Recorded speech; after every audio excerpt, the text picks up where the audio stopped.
Sveiki visi, tai šiandien sveikinuosi su jumis iš Palangos, iš tikrųjų iš Kunigiškių vietos ir esu labai gražioje, nuostabioje, estetiškoje erdvėje, kur vasarą kursime asmeninius uogieninius kvepalus. Tai trumpai noriu pristatyti šią gražią unikalią vietą ir erdvę. Tai štai čia yra kvepalų gamybos seminaro vieta.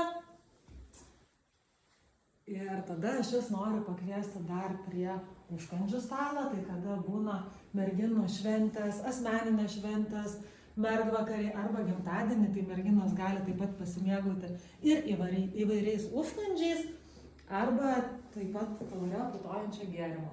O iš tikrųjų, tai dar, jeigu nelyja lietus, galiu jūs pakviesti ir į terasą. Tai keliaujame pažiūrėti, ką matysime čia. Aišku, šiandien lyja lietus, bet nieko tokio. Vasara būna ir saulė šviečia. Tai visi užkandžiai ir visa šventės vieta gali štai persikelti į tokią terasą.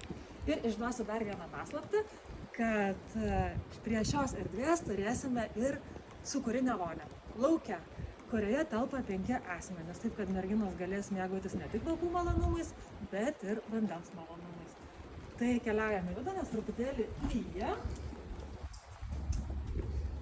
Šitas namas turi labai daug privalumų. Tai iš tikrųjų galima išsinuomoti ne tik asmeninę erdvę kvepalų gamybos seminarai, bet ir išsinuomoti ją ir apgyvendinimui ir pasilikti čia miegoti.